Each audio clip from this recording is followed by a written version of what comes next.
So with the slider, the grip is the exact same like the leg spinner. Only difference is when you're releasing the ball, the front of your palm here faces the batsman. So it's almost like your thumb pushes forward, whereas the rest of your fingers pushes back. So in that, it slides onto the batsman. Very good ball when the batsman is stuck on the back foot. He's going on the back foot and it just slides on and it just goes straight there. The purpose of this is you get bowled and LBW most of the time. I'll demonstrate here for you quickly.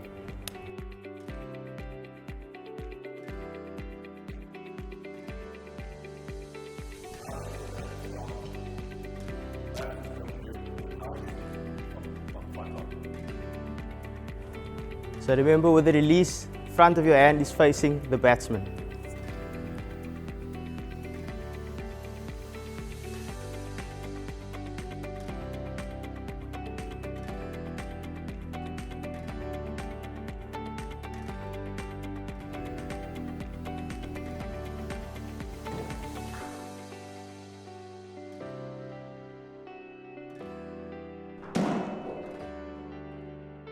Right, that's all from me today.